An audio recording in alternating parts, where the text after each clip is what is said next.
Hello friends, welcome back to channel महापुरुषों की बातें। सत्संगत जी सबको प्यार भरी राधा स्वामी।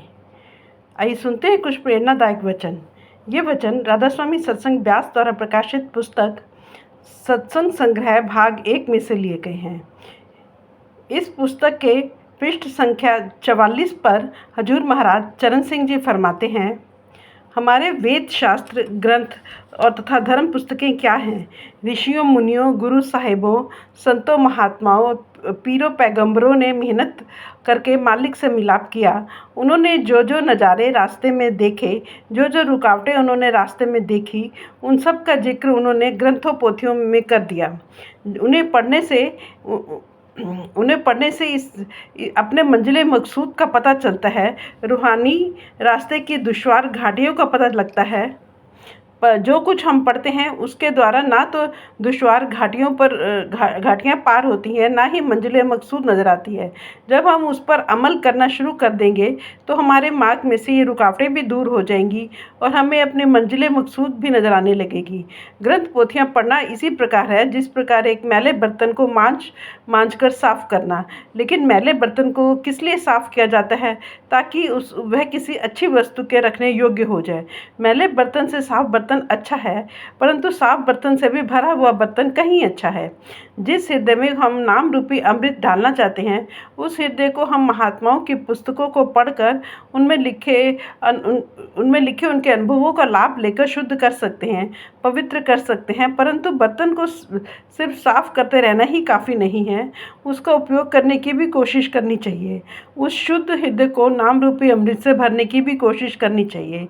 इसलिए महात्मा प्यार से समझाते हैं कि ग्रंथ पोथियाँ वेद शास्त्र आदि पढ़ने चाहिए, क्योंकि जब तक महात्माओं के अनुभवों के बारे में नहीं पढ़ेंगे, हमें न मालिक का पता लग सकता है और न ही उससे मिलने का शौक़ व प्यार पैदा हो सकता है। लेकिन पढ़कर ही छोड़ नहीं देना चाहिए, बल्कि जो कुछ महात्मा समझाते हैं उस पर चलने की भी कोशिश करनी चाहिए। परंतु अफसोस के साथ कहना पड़ता है कि हमारा ज़्यादा जोर ग्रंथों पोथियों वेदों शास्त्रों के पढ़ने पर है, और पढ़ते भी हम खुद नहीं हैं, ठेके से पढ़वाते हैं। हम खुद तो दफ्तरों की मसलों सिनेमा की सैर तथा आमोद प्रमोद में उलझे रहते हैं, और भाई अथवा पंडित घर में पाठ किए जाते हैं। मन में सोचते हैं हम कितना पुण्य कर रहे हैं। यदि खुद बैठकर पढ़ते या सुनते तो मन को ठोकर लगती, दुनिया की असलियत का पता लगता, खुद की असलियत का पता लगता, परमात्मा का पता लगता, उससे मिलने का शौक़ और प्यार पैदा होता, उसे पढ़ने का भी फ़ायदा होता, पढ़वाने का भी फ़ायदा होता। लेकिन हम तो एक रीति या रिवाज समझकर पढ़ लेते हैं, ना तो वाणी पर विचार करने की कोशिश करते हैं, ना उसे समझने की। महात्मा हमें पढ़ने से नहीं रोकते, पर पढ़ने के बाद उस पर अमल करने पर जोर देते हैं।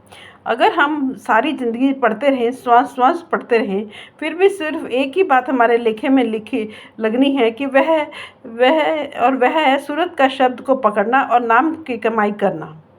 अगर हम पढ़ते पढ़ते थक कर चूर भी हो जाएं, तो भी हमारे मन को सुख और शांति नहीं मिल सकती। सुख और शांति पढ़ने में नहीं है, जो कुछ पढ़ते हैं उस पर अमल करने में है। हमारा रूहानी सफ़र पैरों के तलवों से लेकर सिर की चोटी तक है। इस सफ़र की 2 मंजिलें हैं, एक आँखों तक है, दूसरी आँखों से ऊपर है। हमारे सोचने और विचार करने का केंद्र आँखों के पीछे है। हमारा ख्याल इस जगह से उतरकर 9 द्वारों के जरिए सारी दुनिया में फैला हुआ है, सारे संसार में रमा हुआ है। जब तक हम अपने फैले हुए ख्याल को वापस समेटकर आंखों के पीछे इकट्ठा नहीं करते, तब तक हमारा ख्याल कभी भी उस शब्द या नाम के साथ जुड़ नहीं सकता। जब हमारा ख्याल यहाँ इकट्ठा हो जाता है, तब मालिक की दरगाह से उठ रही मीठी से मीठी तथा सुरीली से सुरीली आवाज़ का पता लगता है। यह वाणी हम सब के अंदर धुनकारे दे रही है। यह न कौम का सवाल है, न मजहब का और न मुल्क का। हिंदू मुसलमान सिख ईसाई सबको इसी रास्ते से अंदर जाकर अपने ख्याल को शब्द या नाम के साथ जोड़ना है। जब तक हम अपने ख्याल को उस केंद्र या नुक्ते पर इकट्ठा नहीं करते, वह दाता दान और बख्शिश कर रहा है। जहाँ वह नाम रूपी अमृत बरस रहा है, तब तक हम उस अमृत को कभी भी पी नहीं सकते। वह अमृत हमारे अंदर में, यहाँ दोनों आँखों के बीच में बरस रहा है, परंतु हमारा ख्याल यहाँ से उतर कर कभी काम क्रोध की लहरों में बह जाता है, कभी बाल बच्चों के प्यार में उलझ जाता है, तो कभी कौमों मलकों के झगड़ों में फंस जाता है। जब तक हम अपने ख्याल को बाहर की चीज़ों से निकाल कर इस स्थान पर नहीं लगाते, अपने हृदय को साफ और निर्मल नहीं करते, तब तक हम यह नाम रूपी अमृत से कभी भी भर नहीं सकते। ये 9 दरवाजे आँखों से नीचे नीचे हैं। ये है 2 कान के छिद्र, 2 नाक के छिद्र, 2 आँखें, मुंह तथा नीचे 2 इंद्रियों के छिद्र। हमारा ख्याल आँखों के केंद्र से नीचे उतरकर 9 द्वारों के जरिए संसार के फीके स्वादों में उलझा हुआ है। हम इंद्रियों के भोगों और विषय विकारों के पीछे दौड़ते फिर रहे हैं। गुरु साहिब फरमाते हैं, जब तक हम इन 9 द्वारों में से ख्याल को निकाल कर अंदर 10वीं गली में पहुंचेंगे, तब हमें पता लगेगा वहाँ नाम रूपी अमृत बरस रहा है। जब तक हम उस अमृत को नहीं पीते, हमारे मन में प्रतीति और शांति आ ही नहीं सकती, और तब तक हमारा ख्याल शराबों, कबाबों, विषय विकारों और दुनिया के धंधों की ओर से विमुख नहीं हो सकता और वापस अपने धाम नहीं पहुंच सकता। अगर मुक्ति प्राप्त करने का कोई साधन है, तो वह केवल अपनी सूरत अथवा आत्मा को शब्द के साथ जोड़ना है, नाम के साथ जोड़ना है। वह मालिक कहीं जंगलों, पहाड़ों में, मंदिर, मस्जिदों में छुपा नहीं बैठा। वह हमारे नज़दीक से नज़दीक है, हमारे देह के अंदर है, हमारे शरीर के अंदर है। हमें केवल सद्गुरु के पास जाकर शब्द और नाम की कमाई करके अपने शरीर के अंदर जाकर परमात्मा को पहचानने की कोशिश करना है। जो सज्जन अपने अंतर में जाकर शब्द के साथ ख्याल को जोड़कर अपने आप को पहचानने के योग्य बन जाते हैं, ऐसे गुरमुखों को ही असली इज्जत प्राप्त होती है। हम अब अपने आप को कब पहचान सकते हैं? जब हम मन और माया के दायरे से पार चले जाते हैं। परमात्मा की प्राप्ति से पहले आत्म साक्षात्कार अथवा अपने आप को पहचानना आवश्यक है। जब तक हमें यह पता नहीं लगता कि हम कौन हैं, कहाँ से आए हैं और हमें कहाँ जाना है, तब तक हमें परमात्मा का पता कैसे लग सकता है? हम परमात्मा को किस तरह ढूंढ सकते हैं? अतएव सबसे पहले हमें अपने आप को पहचानना है। पहचान तभी सकते हैं जब हम मन और माया के दायरे से परे चले जाएं। हमारी आत्मा पर स्थूल, सूक्ष्म और कारण शरीर के 3 आवरण चढ़े हुए हैं। शब्द और नाम की कमाई के द्वारा इन सबके बंधनों से छुटकारा प्राप्त हो जाता है। तब कहीं जाकर हमारी आत्मा निर्मल और पवित्र होती है। तब अपने आप का पता लगता है, सत्य का बोध होता है। नाम की कमाई, नाम का प्यार और शौक़ आत्मा को हमेशा के लिए अपने असल में मिला देता है। जब तक हमारी आत्मा निर्मल और पवित्र नहीं होती, वह अपने असल से मिलने के योग्य नहीं हो सकती। बादलों में पानी कितना साफ और स्वच्छ होता है, लेकिन जब बारिश बनकर ज़मीन पर गिरता है तो कितनी गंदगी इकट्ठी कर लेता है। जब सूर्य की ताप के द्वारा यही गंदा पानी भाप के रूप में साफ होकर ऊपर उठता है, तो सीधा जाकर बादलों में समा जाता है। इसी प्रकार हमारी आत्मा उस परमात्मा की अंश थी, परंतु मन का साथ लेकर यह अति मैली और गंदी हो चुकी है, कर्मों के चक्कर में फंस गई है। जब सद्गुरु की शरण में जाकर हम शब्द और नाम का अभ्यास करते हैं, तो हमारी आत्मा मन का साथ छोड़कर निर्मल और पवित्र हो जाती है और वापस जाकर परमात्मा से मिलकर परमात्मा का रूप ही बन जाती है। अगर वह परमात्मा हमारे सबके अंदर है, तो हमें दिखाई क्यों नहीं देता? गुरु साहब कहते हैं, आप पे गुप्त प्रकट है आप पे, कि परमात्मा जर्रे जर्रे और पत्ते पत्ते में व्याप्त है, पर किसी जगह गुप्त रूप में है और किसी जगह प्रकट है। वह गुप्त क्यों है और प्रकट किस प्रकार हो सकता है?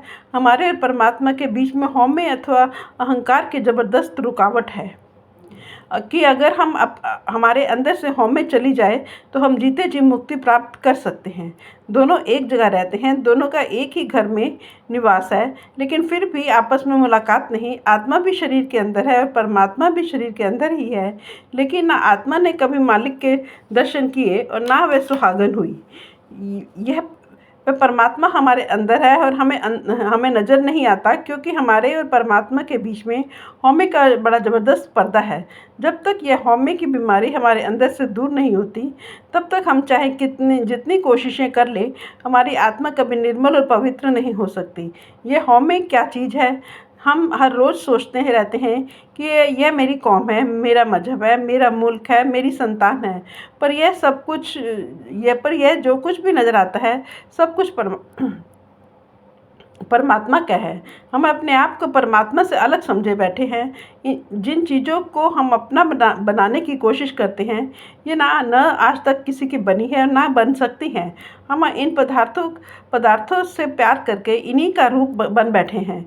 जिन जिन शक्लों के साथ हमारी सारी उम्र मोह और प्यार करके हम बन जाते हैं, मौत के समय वही शक्लें हमारी आंखों के आगे फिरना शुरू कर देती हैं और मौत के समय जिस और हमारा ख्याल होता है, उसी रौ में हम बह जाते हैं।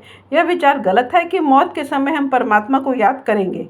हम देखते हैं जिन शक्लों के साथ हम दिन भर मिलते और बरतते हैं, उन्हीं के सपने हमें रात को आते हैं।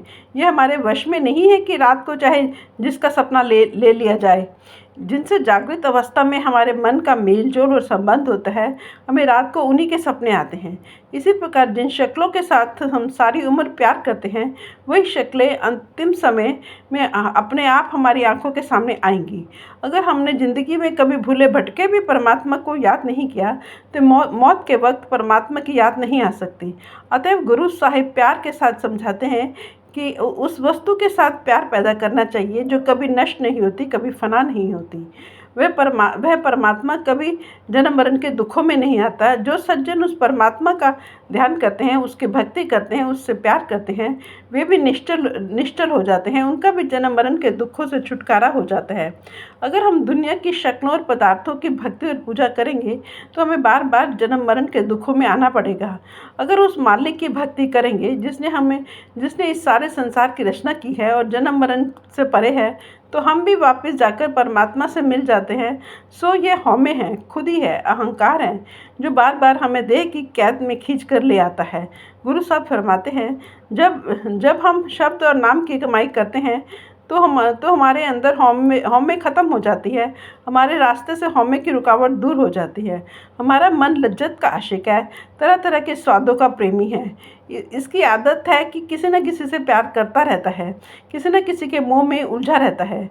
जब तक इस दुनिया के मोह और दुनिया के प्यार से ऊंचा और पवित्र प्यार नहीं मिलता, यह दुनिया के मोह और प्यार को कभी भी छोड़ने को तैयार नहीं होता।